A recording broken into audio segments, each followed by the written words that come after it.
they've asked me to speak today, and as Art was saying, Representative Handy was saying, I'm an attorney with Conservation Law Foundation, and they've asked me to do a presentation on the effects and impacts of climate change. And you might be wondering to yourself why you would want a former prosecutor and environmental lawyer talking to you about the effects of climate change. And I'm going to explain that to you in a second. But you know, as a lawyer, and you can do the first slide, we like facts, and we like science, and we like to use facts and science to shape the arguments to influence decision makers, whether they be judges or policymakers or legislators. That's you know, where it all is for us. And so we'll start this off with facts. These are some of the facts that I like. The Intergovernmental Panel on Climate Change was established in 1988. There are thousands of scientists that participate in the work of the Intergovernmental Panel on Climate Change. It was established by the World Meteorological Organization and the United Nations. Its fifth assessment, which just came out in September, is authored by 259 authors. There are 39 participating countries. They received over 55,000 comments from the public and the scientific community. And their findings on their fifth assessment are that warming in the climate system is unequivocal. And since 1950, many changes have been observed throughout the climate system that are unprecedented over decades to millennia. And then they go on to say that we understand that this is caused by human activity, because the solution is limiting climate change will require substantial and sustained reductions of greenhouse gas emissions. Because my presentation today, this is an enormous report. My computer and technology at a nonprofit won't download the chapters because they're that long. It's peer-reviewed by thousands of scientists. There is no question that there is more factual understanding about the link between human activity and climate change than there is about smoking and lung cancer. So it is unequivocal. I'm not here to have this conversation and this debate and argument about whether climate change is real and what the consequences of it are. One of the findings is about this phenomenon, the wet get wetter and the dry get drier. And in March of 2010, Rhode Island experienced unprecedented flooding in the state. And for most of the people in this room that don't hail from West Warwick, as I do, it is fast and easily forgotten. So I'm going to take you on a little journey back to March 2010, and this is my journey home from the State House, where I was having a meeting with Representative Handy about climate change, at which someone told me that they were closing 95 South. If you can just go back. This is my exit, Route 37 West, and this is the Patuxent River. When I got to Route 37 West, having left the meeting with Art Handy, the Patuxent River was already coming over Route 95. Next slide. This is the car I was behind on Providence Street, where I was, you can see the yellow church, that is where my children's school is. And I was going to pick them up on my way home, and I was met with a police blockade, and had to think about how I was going to get around the police blockade to get my children out of the school. If you take a look at this slide, which again is another aerial, let's see here. This is the Warwick Mall. You can see the Patuxent River wraps around all of this infrastructure, all of this pavement. You just watch the Patuxent River as it winds. This is the West Warwick Sewer Treatment Facility. This is my children's school and where I was in the blockade. So now I have to think to myself, once I pick them up, the Patuxent River winds through West Warwick. So if it's already coming over 95 and it's already flooded this intersection, this is what I could not see from my car. This was the intersection that the police were preventing me from reaching, and this was before the river had crested at 20.9 feet, which is, approximately 12 feet above flood stage. It had not yet crested. It would crest the following day. This is the West Warwick Sewer Treatment Plant, which I snapped a shot at before I figured out which road I had to diverge on. It is completely underwater, and the following day we would be told that we were not allowed to flush our toilets, and that we would be basically directly flushing into Narragansett Bay and the Patuxent River over the course of the next week or two until the sewer treatment plant came back online. This is my route home over Wakefield Street, and you can see that I am basically coming down over the street into this village, and I'll show you what the village looks like next on my way home, having to cross at this point to get to my street, which is over here. And I'm not sure whether I'm going to be able to make it or not, but I get to the bottom. This is Lippett Mill. This is the oldest historic mill in West Warwick. It was once the lace and linen manufacturing capital of the world, erected in 1809, and the river is no longer contained within the banks of the Patuxent River. Next. This is the side street, not an option for me because the river is now flowing down the side street, and I have to basically go back where I came from. This is where I crossed at the bridge. The river had not yet come over the bridge, but again, not quite crested and clearly raging. You can see these trees along the side, and you'll have a better shot of this at the next picture, are actually the river bank. That is the river bank on the Patuxent River. It's completely underwater. This is the location where my car, the day before I was meeting with Representative Handy, I was in a car accident, and my car was towed to Reliable Collision in West Warwick. This area, which you will see in the next slides, was completely inundated with water, 12 to 15 feet of water. There are basically car repair shops in here that had to jack up the cars and all of their equipment as high as they would go and abandon their businesses. And I came down the following day with my family to see if I could see if my car was underwater or if it was remarkably spared. You can see the fence. This is, a 10-foot tall chain link fence. The plaza is completely underwater. Remarkably, my car, I don't know how, but was on like the one dry spot in this plaza. But you can see that the river from these slides is no longer contained by the banks. It's doing what it wants. If you can just go back to that slide. What I will tell you is that my initial reaction was relief that my car was safe. My next reaction was to break down and cry, because I was actually completely, having lived 41 years in West Warwick, I was completely overwhelmed by what I was seeing. And the fact that I had spent basically a career looking at facts and making arguments, and that there were no arguments that could be made. There was no law, there was no policy that could be changed that was going to change the impact for these businesses and these homes in this moment. There was nothing we could do about it. The water had come and we had to deal with it, and hopefully we would be making some smart decisions in the aftermath. That did not happen, and that's where kind of all of that emotion from that event turned into anger and questioning. You saw the slide with the Warwick Mall.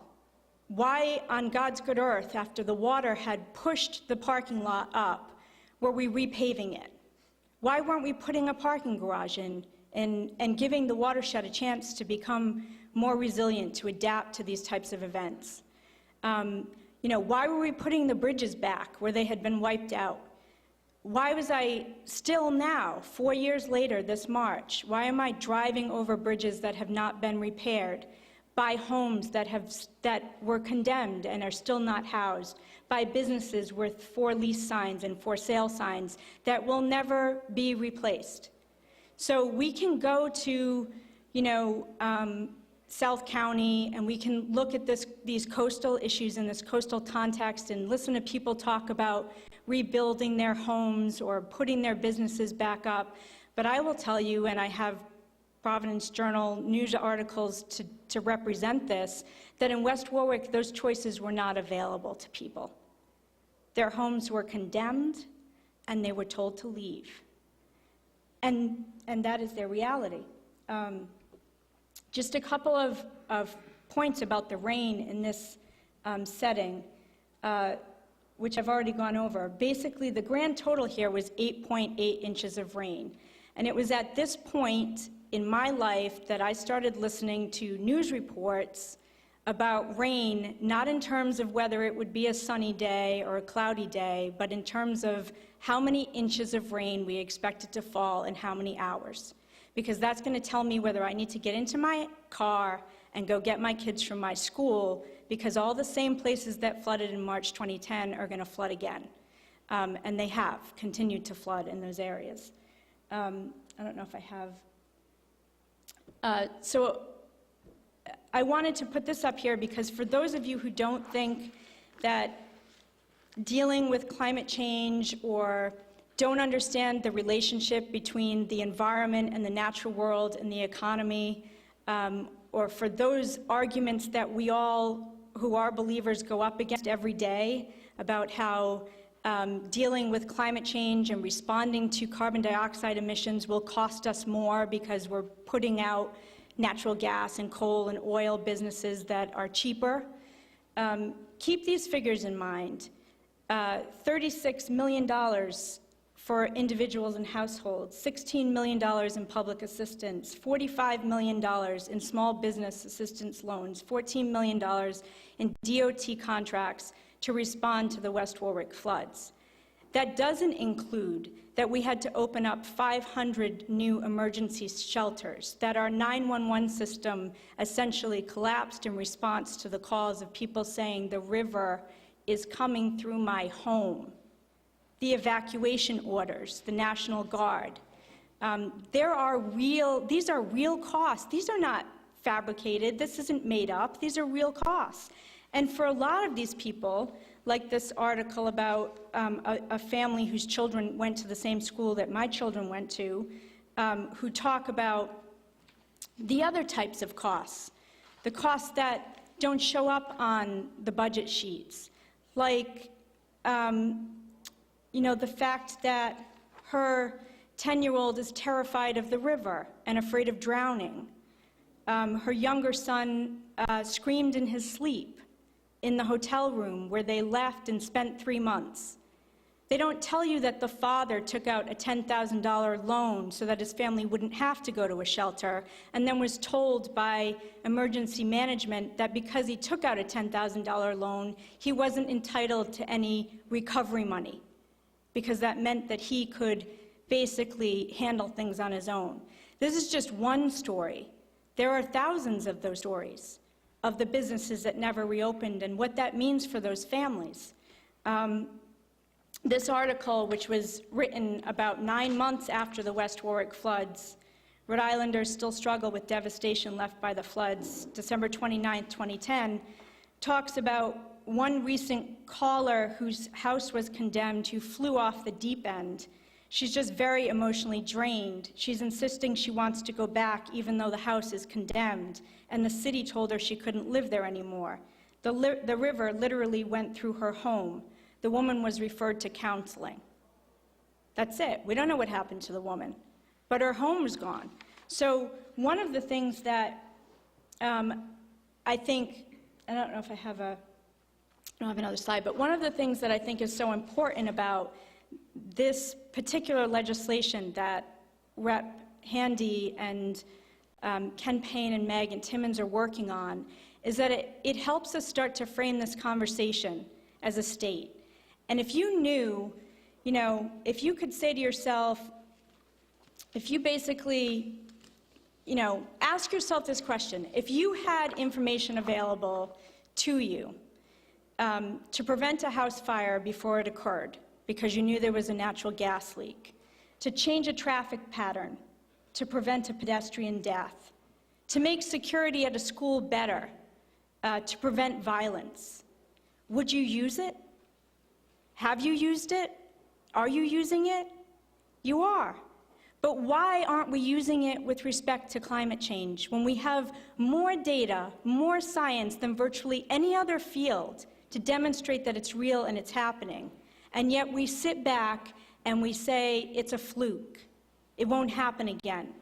Even in the face of it happening, even in the face of 3 500-year storms happening within 3-year period, we will continue to say, I don't know, maybe something else caused it. Maybe we still have time. I think it's really important to start framing these issues because we have that information, we have that data, and the conversation is long overdue. We need to be making planning decisions, but there are also these really fundamentally important questions about fairness that can only happen in the legislative context to talk about. Why is it that we're willing to spend public tax dollars to bring back the business on the coastline or allow the person to circumvent the permitting process in that context, but people are moved to shelters because they can't afford that in West Warwick, or bankrupt and unemployed because they can't put a new business back in a lot that doesn't exist? How are we making these decisions about the public expenditure of tax dollars? These are really important questions, and they're questions that I think this legislation will allow us to start to talk about in a meaningful way. And I'm really thankful for the opportunity to come here and kind of share that story. I'm sharing this story not, I guess, partly as a CLF advocate, but also mostly as somebody who really cares about my hometown, my state, and was, deeply affected. So thank you very much.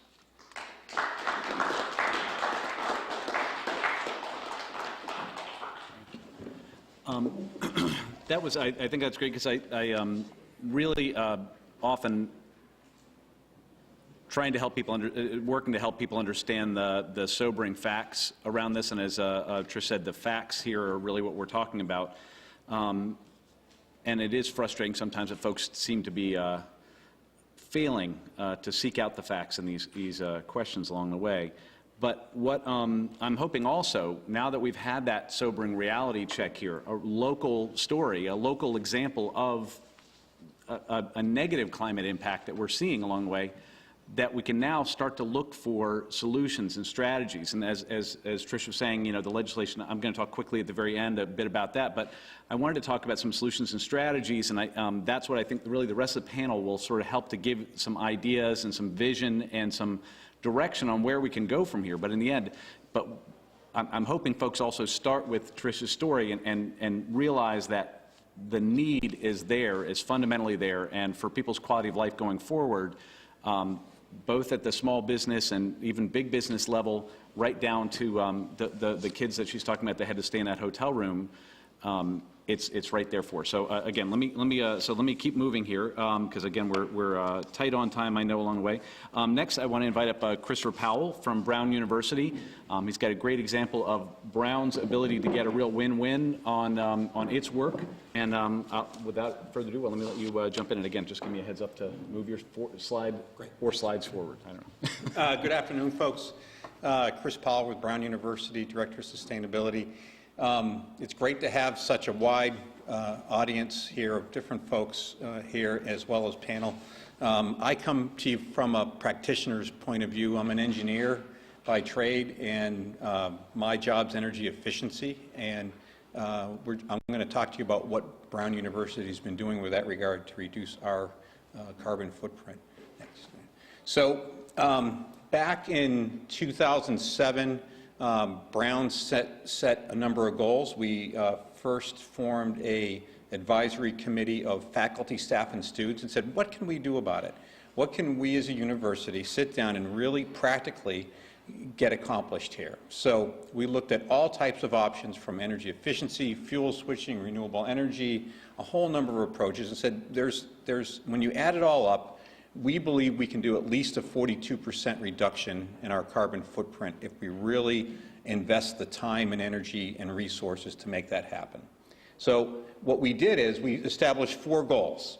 The first one being 42% below 2007 levels for our footprint. So basically our existing footprint, all the 6.5 million square feet of buildings we have, let's create this goal for those buildings. So let's take that infrastructure, which is various age, various quality, construction, all that, and let's do something about it. So we've been targeting that really heavily. That requires a lot of investment, and our office manages that investment and that work that happens there. The second one is when we design and renovate new construction, major renovation buildings, we said those new buildings or renovations, we need to target those too. So we did 2 things there. We said, let's make it 25 to 50% better than the energy codes require at the time we pull our permits on these buildings. Basically, it's pushing us to look at the technologies and take a leadership role toward what is those future technologies that we can grasp now and adopt. And it wasn't anything they weren't what we call bleeding technology. These are readily available, cost-effective technology. We just needed to focus on it and make those happen. So again, 25% better, and then as a minimum, meet LEED Silver. So there's a lot of other sustainability attributes that you can do in your construction process all across the buildings, and we wanted to make sure we did that. And lastly, anytime we acquire a building, if we acquire a building down in the jewelry district or somewhere else, making sure that when we do that, that we're actually looking at that building to make it better too. That was our last part of those goals. Next. So this is where we are now. So back in 2007, we committed to those goals. The university signed on to them.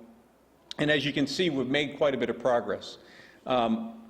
Frankly, being in the position I was back in 2007 of having to commit to making these goals, right? We had faculty, staff, and students saying, Chris, go get it, great. And I'm like, oh, great, this is my problem, right? So I was certainly a little nervous, a little worried of what could do. So the good news is, once we got our momentum going, really got through that inertia, we created some great programs to do that. And you can see so far we've achieved a 30.6% reduction.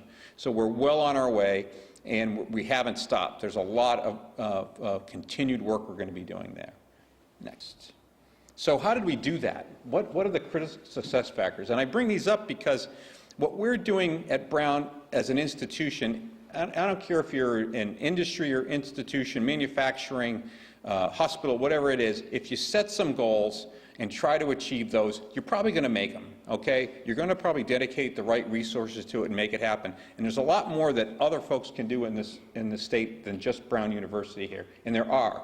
So if you take this one, what we really did here is the first thing we did is we recognized we needed to create something that wasn't there.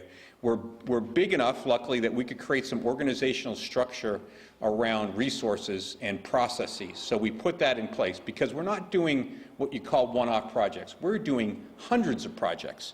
We're evaluating hundreds of buildings. That requires resources to do that. We created a project review and tracking tool we call Brown Energy Efficiency. I get emails every day from the system. It's automatically generated when someone updates that information, and so I can review and approve it. I can have a virtual approval of a project without having to be in meetings all day long. And so I can click on that link even from my iPhone. I can actually go in there, review the project. It does life cycle cost analysis, all that investment criteria that folks really need to make decisions. It's all built into the system, all the documentation. So it was something we realized that if you're going to take this kind of effort on, you really need those types of resources to make your people more effective with their daily time to get that work done. Another key part is we really spent a lot of time working with National Grid on process improvement and how we can work with them to target rebates and incentive opportunities through their programs. It really is a major impact there when you look at the millions of dollars in rebates we get that help get us. The more rebates we get, the more projects we can do. We've got more money available to get it done, and it certainly helps the return on investment for those. The next piece is ongoing commissioning. I mean, it's great to do all this efficiency work, but you have to keep that savings there, right? It's like any investment, you need to keep those things coming. We implemented an ongoing commissioning platform, simple software program that we purchased for very little money, but it requires our internal resources to manage that. We actually track buildings and look for things that are out of whack on a daily basis. So we're not waiting 3 months to find out we've got some piece of equipment that's running when it's not supposed to be. We'll actually know it as soon as it happens. In all those investments we made, we track those to make sure that they're still maintaining those savings that we expect them to. Obviously, at an institution like ours, student engagement is critical. Students are very passionate about the subject. They are the folks that are going to be inheriting these problems that have been created out there. They're very involved, and we help them get involved. We have eco-reps out there. We have energy competitions among our dorms. Our eco-reps go around and actually measure, keep track of windows that are open when they should be closed, and they go back and talk to those students and say, geez, why is your window open? Is there a problem? Can we get it fixed? And really deal with that resolution so that the windows don't become the thermostats. When you have old buildings like that, we all know that can become your control device, and it's not a really efficient one. So we've really worked on that issue. And lastly, but certainly not least, is funding. And I bring this up because I'm also a member of the state's Energy Efficiency Resource Management Council, and we have a lot of incentives, rebates, and programs out there. Very robust program that was created by the least cost procurement legislation that you folks passed here a number of years ago. I noticed Ken Payne in the audience. Ken was one of the authors of that. He was the author of that legislation, a terrific package, by the way. And I don't give a lot of compliments, but that's one definitely worthwhile. And the issue there is funding. If finding resources to get this work done, if you're a municipal, if you're a business, finding financial resources that are reasonable rates, at reasonable terms and conditions that you can use and pay back through that savings. All my money that I borrow, I don't get a dime for nothing. It's all loans and with interest, and I pay that back to the university. And we've already paid back millions of dollars in loans that actually now is being used for renewal projects to help other parts of the campus be better. So, and we're continuing on that. And I know through the Office of Energy Resources, by the way, they were awarded a grant, really successful venture with the Rhode Island Public Energy Partnership with municipals. Great low cost or 0% financing for 5 years and significant rebates. Great program that it's very similar to what we do, but it's obviously on a larger scale for a lot of other stakeholders.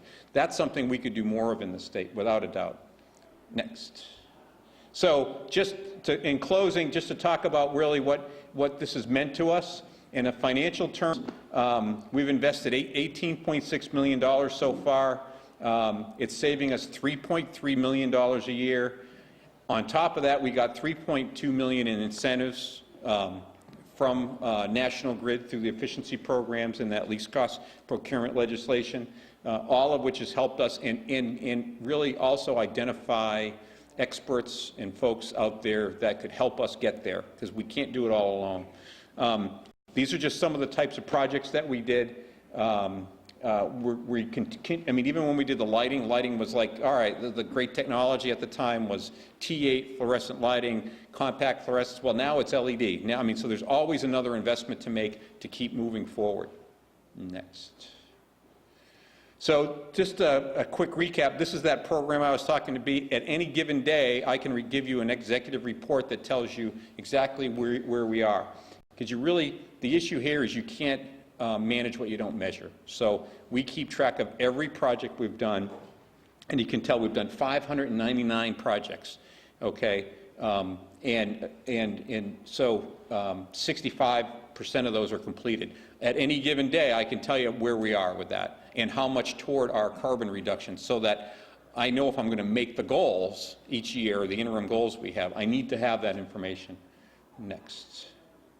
And just really at the end is because of that lead and high performance design requirement, this is just a snapshot where this is where our project managers, planners, architects are really helping me do my job, because they're going into the buildings, either new construction or major renovations, and making them as efficient as they can.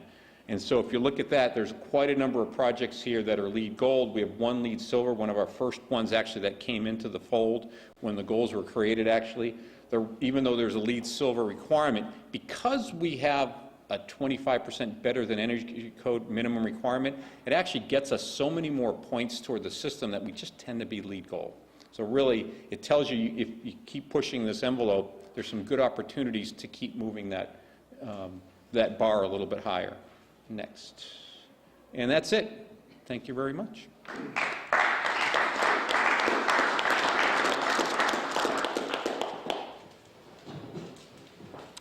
So thank you, Chris. That's, again, I think a good example of showing that really trying to drive forward and reduce your, I just want to make sure I'm opening the right slideshow here, really reduce your carbon footprint is also something that can save your business money. Obviously, it's also great for the Rhode Island economy, because they were investing back into the Rhode Island economy. A lot of that, that's a lot of labor-intensive work. And I think that the point, too, that you really need to measure what you're doing there really fits into the legislative idea. I think about, again, planning and really thinking about this stuff, not doing something that has a really short-term, financially smart choice, at least it seems smart short-term, but really looking at the long-term, looking at the 25 and 30-year and longer investments and making choices based on that. So so let me move on then to Louis Gritzo, and I didn't realize you were Dr. Louis Gritzo, excuse me, from FM Global, a great Rhode Island company, that also a great international company, and really excited to have him come today, because I think he can really help to show. One thing is, obviously, insurance expenses are a very important part of a business's bottom line. But FM Global takes it a step further, and I think also is really helping businesses do planning, both to think about their insurance liabilities, if you will, but also to think about the ways that they can invest to be able to be a more successful business by being more resilient. So thank you. Let me hand it off to Louis there. Thank you very much. In a world of changing climate and increased vulnerability to both social and natural disasters, I'm here to tell you that the majority of the consequences of the storms we face can be prevented.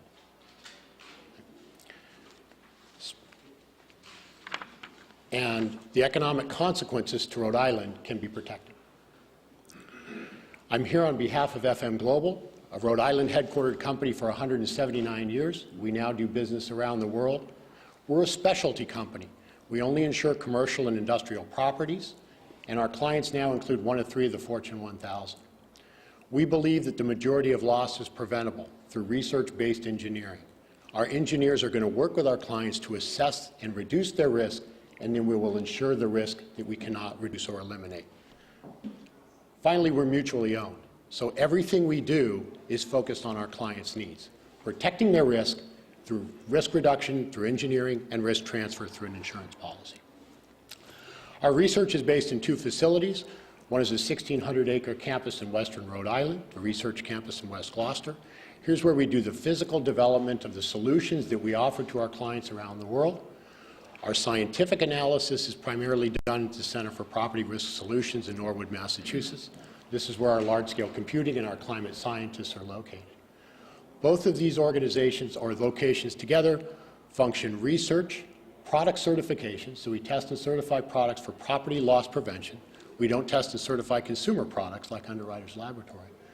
And finally, education. We found that education is a vital part of reducing risk for clients around the world. Let's start with a global picture. Next. 96% of companies around the world have operations exposed to natural disasters. Only 20% are very concerned about their impact to the bottom line. Are these companies flirting with disaster? So what is the mindset? If we look closer to home, 75% of U.S.-based workers feel their employer is not adequately prepared for a natural disaster. and only 29% are confident that their employer will be back in business quickly for them and their jobs will be in place after a hazard occurs. What are the solutions? We assess risk around the world. When we take our best risks and compare them to our worst risks, even broad slices like the top quartile compared to our bottom quartile, we find that the top quartile has risks that are 28 times lower in terms of average property value loss than the bottom. And average losses from natural hazards are $3.4 million less when strong risk management or good risk practices are put in place. Next slide, please. There's no better example than Hurricane Katrina. We had 476 locations exposed to Hurricane Katrina, $42 billion of property value. About half of those locations did not have all of our risk improvement recommendations in place. They suffered $2.3 or $2.30 per $100 of property value and losses from wind. If we compare those to the other half, who had implemented all of our risk reduction recommendations, that improved population experienced 37 cents, over 6 times less property value for making those improvements. So how much did they cost? Less than $10,000 on average. These are simple, cost-effective solutions, primarily involving fasteners on the corners of roofs, better roof decks, better attachment of flashing to protect the roof, which is your primary line of defense from the wind and the storm. We've heard about the tragedy of flood, a very personal experience from Tricia. Let's take a deeper look at coastal flood. Rhode Island has some of the highest coastal storm surge hazards in the Northeast. If we look at the coastal storm surge stations around the bottom of Rhode Island, you see 100-year values at 10 to 13 feet, 500-year values that are over 17 feet in terms of coastal storm surge heights that could affect properties and value along the state's coastline. This is exacerbated by the slow rate of sea level rise. We're fortunate in Rhode Island that sea level rise here is fairly modest compared to other places in the world, like Louisiana. Our sea level rise here is a couple millimeters a year, about 1 inch every 10 years.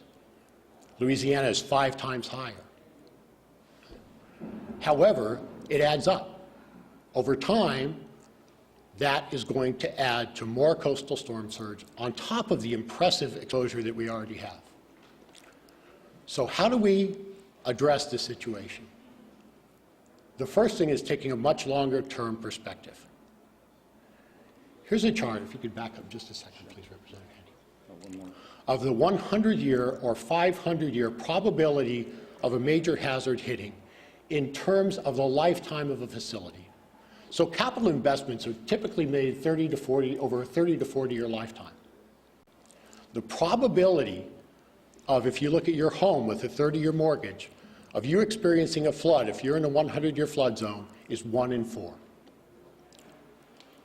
Over a commercial property that's designed for a lifetime of 40 years in a 100-year flood zone, the probability of experiencing a flood is 1 in 3. So capital investments viewed over this lifetime in the context of these 100 and 500-year floods, which are truly a misnomer, really need to be protected to a higher level. We work with our clients to protect their facilities to the 500-year or 0.2% probability. When you look over the lifetime of a capital investment, that drops those probabilities down to less than 10% over that entire lifetime. Quite manageable for business. So one of the complex situations that we face is how do we discuss 100 and 500-year floods in more meaningful terms. Think about it in terms of your mortgage, the time you're going to spend in your facility, the time you're going to spend in your job, and think about it in those terms. 1, 3, and 40 years. Next slide, please. So what do we do about protecting from flood? We saw how much momentum energy water carries. Well, there are 3 simple solutions. The first is block the water out. The second is raise your assets above the water line. And the third is seal whatever your assets are that are exposed to the water. First is blocking. This is by far the most effective if it's possible. If you can't build your facility high enough, block the water around. We now have tested and certified in the past year 24 FM-approved flood barriers that can be quickly and easily implemented to keep water out of a facility. They're tested and certified to work as specified in our engineering standards. The next is to raise the facility. The one home that comes with free RV parking underneath is not necessarily the best solution. But the commercial property you see on the right was designed to be able to be flooded up to a certain level. The only operational complication is that the elevators need to be moved off the ground floor to protect the elevator hardware from damage. The third is less popular and less common, more difficult to implement, which is sealing equipment.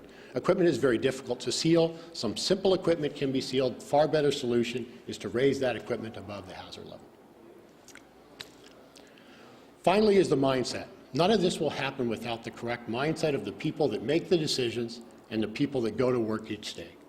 There's two simple solutions that we've experienced with our clients that help change the mindset.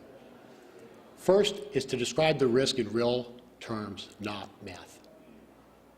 The 100-year event is very easy for somebody to dismiss because we're not thinking in 100-year timeframes. 1 in 3 in 100 over the period of your mortgage, 1 in 4 in 100 over the period of your capital investment. Finally, bring disasters to life. We heard a great example of this morning by Tricia going to get her child from school with flooded streets. Those are the things that will have impact. Examples, experiences that people can relate to really motivate action and cause risk reduction to occur. At our research campus, we have 2,500 visitors come through every year. Nothing changes their mind like seeing the way the earth moves in an earthquake, seeing what can be done to protect a facility from flood, or seeing what a large-scale industrial fire looks like up close and in person. So in closing, a resilient Rhode Island. 3 keys. First of all, we have to change the mindset. We have to get people thinking about these issues in longer terms. Second, we have to avoid the uncertainty trap of not knowing everything there is to know about climate change. We know storms are increasing, thunderstorms are increasing, we know sea levels are rising. The hazards that we face right now, the hazards that we know at that 500-year level, need to be protected against. And finally, we need to implement cost-effective solutions. They're out there, we just need to implement them. The benefit: public well-being, protecting the environment, protecting the infrastructure, and protecting economic growth and jobs. Thank you very much, and I'll be glad to answer questions.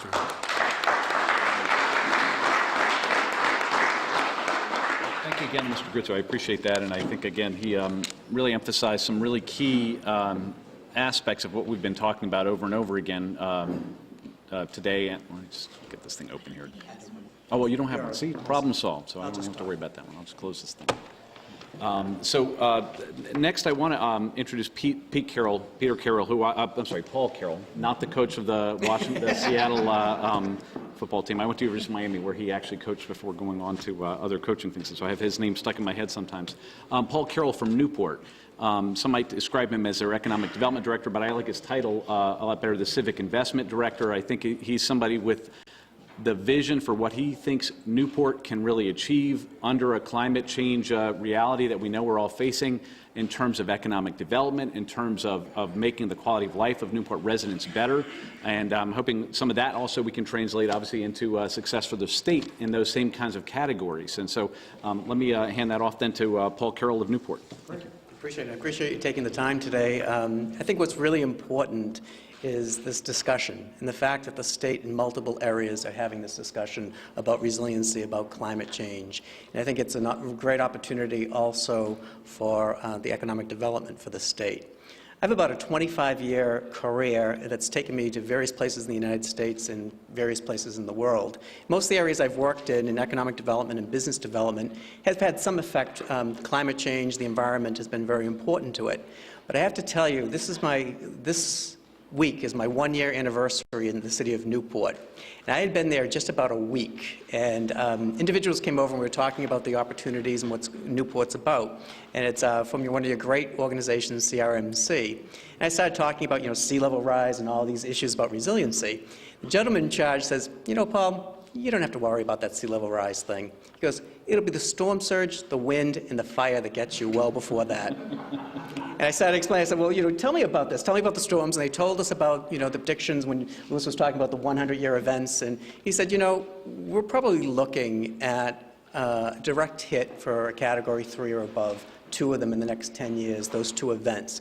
He says, if you look at Newport, you look at your waterfront, you look at where your streets are. He says, America's Cup will be flooded. He goes, going out from Easton's Beach, that'll be flooded. And your only escape route is through the downtown section. And he goes, now think of it. It's wind. You may lose your water suppression, your fire suppression, and you're in a colonial city that's made out of wood. He goes, it's burning. And I sat there, I thought, great, I've been here for at least 1 week, and that's my whole ability to try to promote this.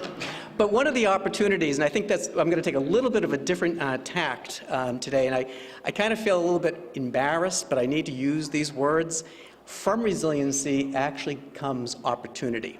And it comes a great opportunity for Rhode Island, and particularly geographically, demographically, for what we can do and what we have a potential to do, not only in a regional and local level, but as a national and potentially global, to really be playing in those fields. When we talk, I'll get a little bit about what we talk about integrated resiliency in Newport and what we're looking at, the types of technologies and the opportunities we're looking forward to. First of all, when we talk about integrated resiliency, we focus on the built and natural environment, but we also focus on the social, the economic, academic, and cultural. And that's what we're really trying to get at. And that's why the reason for the title and the change in my department is civic investment.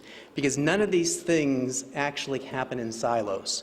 And as soon as this conversation that you're having at the state, it's really important to understand how all of those are impacted.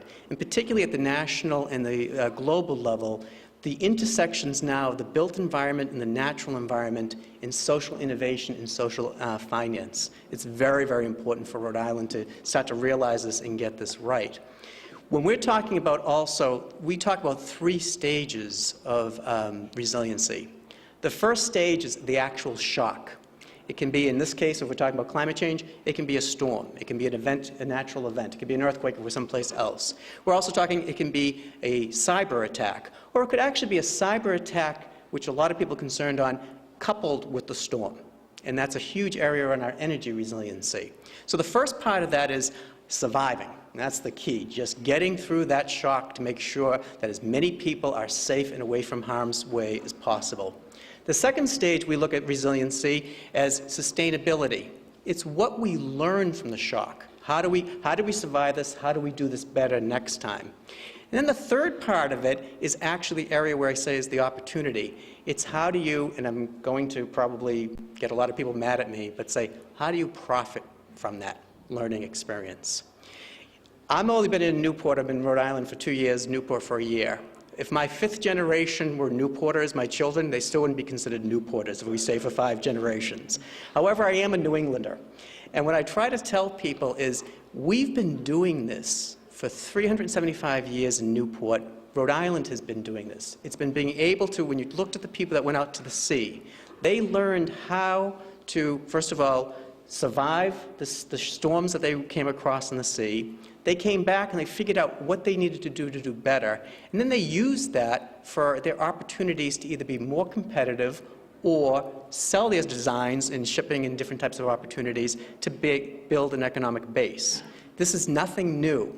It's something that we've done for 375 years, and all it is evolving circumstances in a change. One of the things that Newport is looking at is to really take the opportunity for an integrated resiliency. We're looking at the issues when we were talking about the waterfront. We have some of the greatest cultural waterfront areas in the United States. The Point neighborhood areas in our waterfront. But the problem is, how do we start to protect them, preserve them, but also make them able to survive these changes? 2 of the things that we're actually doing in Newport right now is looking towards what Rhode Island already has strong opportunities in technologies in certain areas of expertise. This is where we're looking at resilience in environmental, oceanographic, as well as digital and oceanographic security. We really think that the key for the resiliency in Newport and Rhode Island is around the ocean. And it's getting to know the ocean, it's getting to know the threats of the ocean. 70% of your urban populations around the world are being affected by these ocean events. We see ourselves with the accelerator that we're doing at the Sheffield School in a larger innovation hub in the north end of Newport as an opportunity to set beta test sites for new types of technologies, new types of processes, to look at how to deal with these ocean events. How do you make yourself more sustainable, and how do you then actually profit from that as a group of people? Right now, just in the green infrastructure alone, Rockefeller Foundation had come out and did for each of the 50 states. They looked at each state and the opportunity that if they adopted green infrastructure as part of the process of looking forward for sustainability and resiliency, how many real new jobs would be created. Rhode Island, it was talked about that it would be 6,000 new jobs. Now, if you talk about, and even if that's half right, so 3,000 new jobs in Rhode Island based in an industry of resiliency and climate change and green infrastructure is 30,000 jobs in California. It's the opportunity for a lot of these new types of technologies, these people that are trying to get this right worldwide, to come to Rhode Island and to use us as the test center and to be able to show an evidence-based testing. If we get it right, these are scalable in other parts of the world and other parts of the country. We sit between two major centers, Boston and New York. If we get hit by those types of events that they're talking about, Rhode Island will be a long period of time before it comes back on the grid, and particularly Aquidneck Island. We want to make sure at our point that we've done all three levels of sustainability, that Newport and Aquidneck Island survives it, that we learn from what happens in these events, but equally important, that we can be teachers and exporters of that knowledge. So we're really excited to be here today. Again, I really appreciate the fact that the state is taking this time to really look at this and see the full opportunity for resiliency and the opportunities for Rhode Island and the national economy. Thank you. You see what I mean about Paul's vision and how exciting that could be for our state, and thinking about, again, a crisis, a challenge, a threat, and taking advantage of that and using it as an opportunity to think about our economy going forward. And before we start on questions, I also wanted to give people sort of a quick frame on what I'm thinking about for legislation, because a lot of the solutions that I think would come out of the kind of things that Paul and Louis and Chris and a lot of the responses that Tricia have are things that aren't going to happen with one bill. They're things that are going to happen as an evolution over time. As Louis is saying, you've got to get that sort of behavior change to happen. You've got to get people to realize the problem is there. And as Paul said, you know, partly we have to learn from the crises as they come a little bit too. But what I really think my bill really looks to is really a planning document. It really tries to set in place the infrastructure to plan for the crisis that we're talking about, to get ready to say that when something does get knocked down, how will we rebuild that at the other end of that, not to suddenly then just have to react and say, you know what, we're just going to build it back the same way, but instead really thinking about that and helping hopefully also to deal with our human nature of being anecdotal and not being inclined to think in 50-year terms. We're much more willing to think in terms of what have we already seen and, you know, what can I do in the next year or two or five. It's very hard for us to think in those longer terms. So it really does try to do that. And by doing so, it really tries to also help government, the state government in particular, know what the left and right hand are doing, really trying to consolidate a lot of the work that's already, the great work in many cases that's already happening throughout our state agencies, but trying to get everybody kind of working the same way, working together, doing vulnerability assessments, looking for opportunities at commerce and things like that for our economy. So there's a fact sheet that's around on the chairs here, but that bill I'm anticipating introducing this week. We've already, for folks that don't know, we were given a little extra time because of the snow day before we went on break. So I do have a couple more days yet to get that bill in. And yes, that's right. Yeah. But let me. Actually, one more thing. I want to also thank members that are here, House members that are here now. I've seen Representative Peter Martin from Newport, Representative Larry Valencia from Exeter and West Greenwich, Representative Dave Bennett from Warwick, and a teeny bit of Cranston. And we also have, Scott Guthrie, I see from Coventry, and you're just all Coventry, right, Scott? I don't know if I missed any other legislators in the room. I can't quite see straight to the back, but I know a couple other folks have been coming in and out as well. And we have folks from a lot of different state agencies, and I'm also anticipating a lot of folks having the opportunity to see this on Capitol TV, so I appreciate them filming this today. So let's jump in and give people an opportunity to ask questions to get some sense of that. Not necessarily about the legislation. If you want, we can talk about that a little bit, but I think a lot more will be gained from talking to the panelists about the depth that they're offering us on these topics along the way. So any questions that folks have or comments that folks have around these things? Oh, Representative Bennett. I have the same question in my mind. Why do you rebuild the places that have already been destroyed? You know, why look down in Westerly and West Warwick, they build it right back to where they were. So the next one that comes along, they'll take it out. I don't understand that. Well, I mean, I can tell you, you're talking about one person at a time, Rep. I mean, you know, that's the challenge. If somebody's got their own piece of property, their own building, or their own home, and they want that back right there along the way, I think part of the struggle we'll work on the planning is helping people have solutions in some cases to, if they are going to rebuilding back in a more sensible way. And in some cases, maybe somebody's not, that's not the right place to be anymore, because we're going to see this keeping on happening over and over and over again. And that's why, like I said, this is a lot less about presupposing what the right answers are, but really a lot more about, for me at least, about that planning and about that measuring and looking and constantly adapting too. Adaptive management is a piece of this too, to really know that. I've talked to engineers that get really excited about their change they've seen in their own, you know, their sort of own personal experience. Engineers are very accustomed, I think, and I don't think it's a negative thing, I think it's a good thing, to saying that this is the way the problem is, so this is the way the solution is supposed to be. But unfortunately, for the reality of things is things aren't continuing to happen the way they had happened. Everything keeps on changing, and so we need to be able to also respond and adapt. And I think that's one of the problems, is we're used to just rebuilding when something gets knocked down.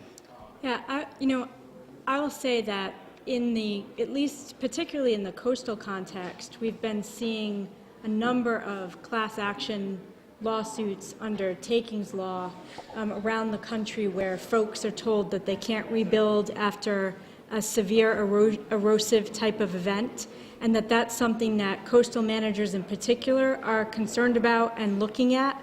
CLF is spending some time, as is Roger Williams University, working with CRMC, trying to understand takings law in that context.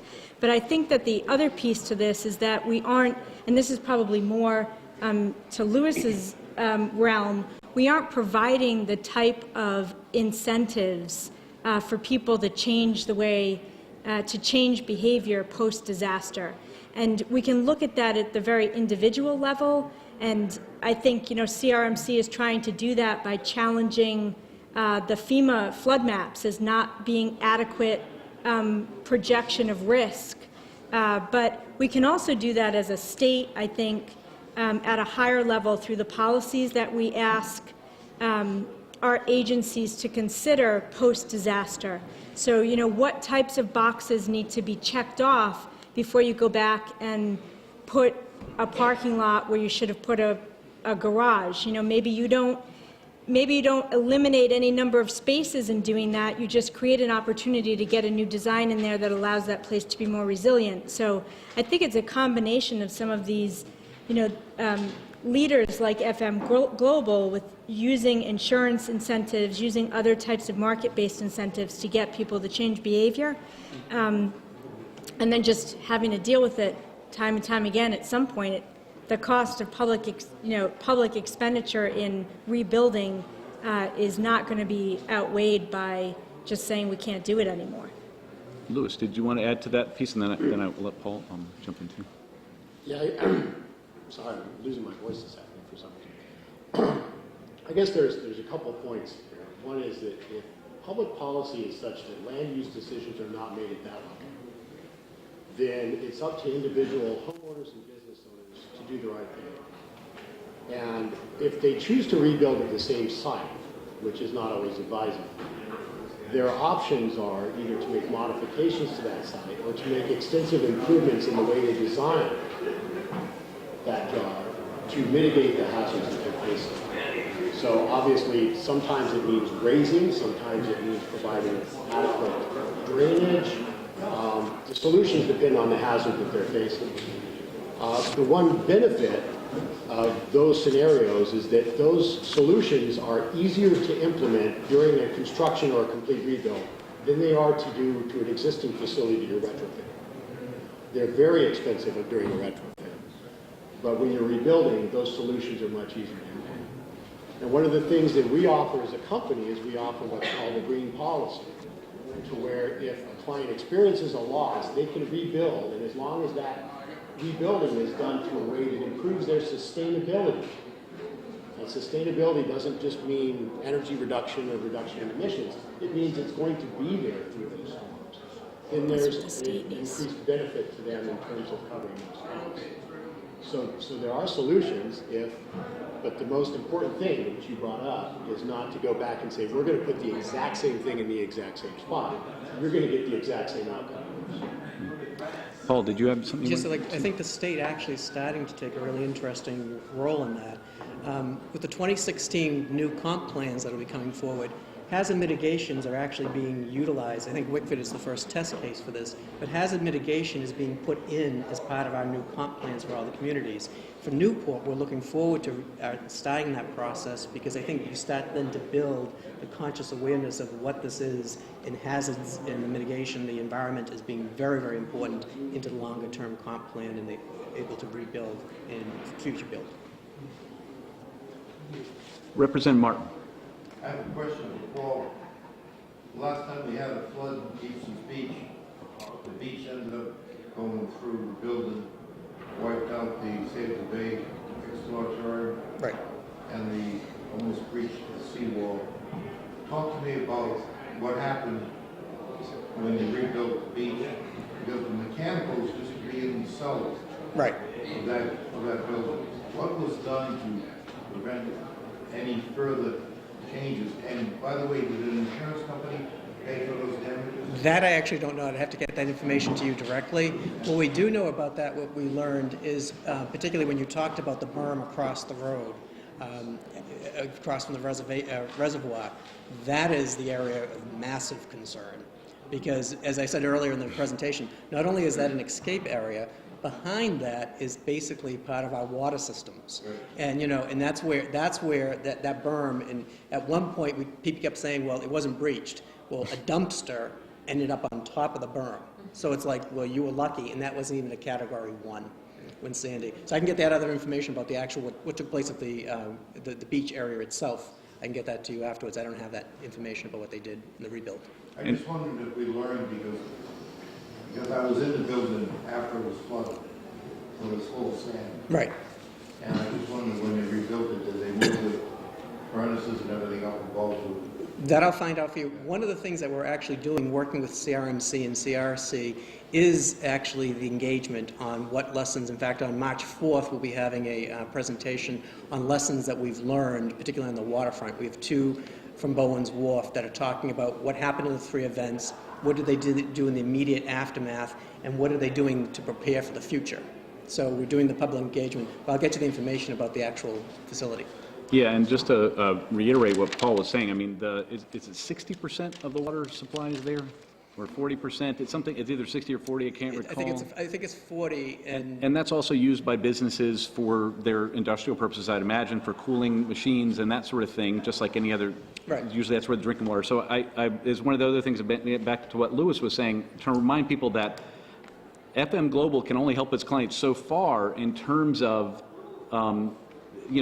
protecting themselves. In the end, the state and the municipalities, it's all going to, it needs to be a team effort in that sense, because in the end, if that water supply had been basically washed out to sea, where would the businesses that needed that water be able to reopen and start working again the next day? What would have happened to all the residents along the way too? I don't want to understate that either, but we do want to make sure our economy is resilient along the way, and that's why this isn't just a one company at a time, one house at a time kind of an answer to these kinds of problems. And I am confident. I've been meeting with people for many months about their thoughts about this sort of thing. I think there's a component part around carbon mitigation and our carbon footprint. There's also component parts around quality of life and the certainty that a business or a homeowner can kind of go, or even a renter, any resident can kind of go forward knowing with at least a relatively high degree of certainty that they're not going to have to rush home to get their kids from school when it's raining 2 inches, because you start getting, the nature of everybody to run and get milk every time it snows, take that and put it on steroids and multiply it by 20 is the kind of problem I'm sure that Trish sometimes runs into when she's thinking about it. And I know exactly, because I had a lot of constituents down on the Patuxent River that really were slammed by that storm as well, not on the same scale in terms of breadth, but obviously a lot of folks did lose their homes down that way as well. But then the third piece is that economic development piece I think that Paul's talking about, is looking for that opportunity and creating pathways for that opportunity. And I think government plays a role in that. Obviously, in the end, we want to be facilitators of that sort of creation of economic development down the road, too. Let's see, I think the only other thing I wanted to remind, too, is I think in terms of exporting, I'm from Richmond, Virginia, a city with a real sense of its history in the same way that Rhode Island has it. I think, I unfortunately don't think Virginia is as forward-looking as I'm hoping Rhode Island will be able to be, but think about the technologies we may develop to help protect our cultural and historic assets here. Virginia, Richmond, other places like that, hopefully would also be able to maybe take those kinds of things and use them. So there's a real value to being forward-looking, thinking ahead. Mass and Connecticut are doing a lot of these things. We need to be doing these things, and I really, I'm looking forward to the opportunity this is going to present. It's almost as it's going to keep getting noisier, it's going to keep happening along the way. But were there any final thoughts anybody wanted to throw out, put in outright? We don't need to. I just was more checking. Oh, I'm sorry. Sure. Oh, yeah. And I guess we're just here to kind of support the bill. And it sounds like there's kind of a parallel that Trisha made about cancer. So basically, these storms are like a cancer, and what we're really talking about is prevention, right? Like a cure. And so my question is, this bill is like a framework to start us on talking about how to address that, like how to go towards a cure. What can we do to help? I think we'd like to see it. Well, I think, I know you guys, some folks I know have already had a chance to see early drafts of the bill. I'm hoping that we'll have more chances to have big conversations around places you see shortcomings in the bill, or you see great things you want to make sure you push and help folks understand are important. I've been meeting with folks, like I said, from all different sectors, the educational institutions, environmental groups, public health folks, business people, to try to get the word out about the bill, but also to get feedback on what would be most helpful in that sense of things. And I know, Paul, the one last I didn't want to forget was what you were telling me about the flood insurance piece, about what Newport is looking at to help drive down flood insurance rates for its residences along the way. Just because I think that's a good kind of closing point here to remind people that this is also something that can start helping people very quickly if the right kind of policies and things like that are put in place. Well, there's two things. Newport is applying for the community rating service under the FEMA to try to bring down the insurance. But the other areas is, particularly after Sandy, the issues of insurance companies and the financial organizations, they're the ones that are actually, I should say, they're actually pushing for a lot of what's happening in resiliency and climate change after what took place down in New York City. So I think the opportunity is, in our innovation zone or in our point area, if we start to get it right and start to talk to the insurance companies, we're talking about the innovation zone being built specifically, like I think you showed that picture of that building, specifically to realize that it will be in a period of times flooded. If we start to build the innovation zone in that, and we start on the point, the cultural area, having the conversations from historical preservation and the insurance companies to say, if new types of technologies, new types of ceiling, if we put those into place, as well as we raise some of these buildings for elevation, can we have that discussion about long-term insurance? And personally, that might open up a lot larger opportunity for Rhode Island in their insurance, where so many insurance companies have stayed out of Rhode Island because of the ocean. Yeah, and I think one of the things we a lot of times we get beat up because we get poor grades on these random scorecards that folks have out there with a variety of axes to grind, I guess I'd say, in my own soapbox kind of component part of that. But I'd love to see Rhode Island being number one or number two, right there at the top on being resilient places to do business, a place that you've got. The state has got your back, so to speak, in terms of what's going to happen in terms of sea level rise and storm surge and heat as well, which we haven't even gotten into that much. I've got Bob Vanderslice from Department of Health, and I think I saw somebody else from Department of Health too. But we have to keep on thinking about this as a public health issue too. But it's really quality of life is going to be one of the core pieces that I want to remind people about to help people see how it affects them. But I think then on the other side of that, we want to make sure folks do see the opportunities, as Paul said, to take advantage of these things along the way. Louis, you had something else you wanted to add? Yeah, just a final comment along those lines. There's a huge space for innovation in this area. Because the mindset has not been at top of mind for a lot of companies, they haven't developed products that will reduce these kinds of losses. So it is a huge opportunity for business development, for innovation in this sector. Now, what we do as a company is we don't develop products. We look at products that are available, we test it. If they perform up to standards that we can count on, then we will certify those products for a fee. Manufacturers then can use the FM diamond to show that they've been tested and certified. But we do then recommend those products and their installation or engineering standards to businesses. So we do a risk assessment, we come across a hazard, we say here's different ways that you can reduce that hazard and use any FM approved product. Because we know those products will work, we've tested them, we've certified that they work, and we continue to certify the manufacturer. So there's a huge opportunity always for products to come into that sector, to be tested, to show that they will perform in certain characteristics, and then we as a company will recommend them to our clients. Others, like the National Association of State Floodplain Managers, has a huge list of flood mitigation products that they have. Huge opportunity. And because I don't feel like I brought Brown into this equation that much, for folks to remember too, we also need to talk about energy resilience and electricity resilience and being more energy efficient, being more, really having a more modern grid generally is something that's also going to help companies and homeowners and residents all throughout the state be more resilient. And again, I think Brown's example is one that will help companies realize that again, being, thinking proactively about their carbon footprint also is, if they're really aggressive about it, they have a real opportunity to save a lot of money over the life of the time of them being a going concern along the way. And just to add to that too is the state in particular, through the least cost procurement legislation that's out there, actually in efficiency programs, actually is looking at microgrid technologies. How can we distribute energy systems out there so that they're available for folks instead of relying upon something that's literally hundreds of miles away to provide you with your power, and the fact that there's going to be something in that probability that says, well, that transmission line could be down, that distribution line could be down, the closer I get to where I need it. And so I think you see that those types of policies that we have in place and need more of are going to only help us with that problem. All right. Well, on that, I want to thank my guests today, Trish Yadley, Paul Carroll, Chris Powell, and Louis Gritzo. Sorry, I want to make sure I get your name right, Louis. I really appreciate your time today. I'm optimistic that we're going to learn from the stories you're telling us today and the examples that you're giving us today, and I'm going to be pushing for this this year. I know I've had a lot of support from folks at Brown and other students from URI.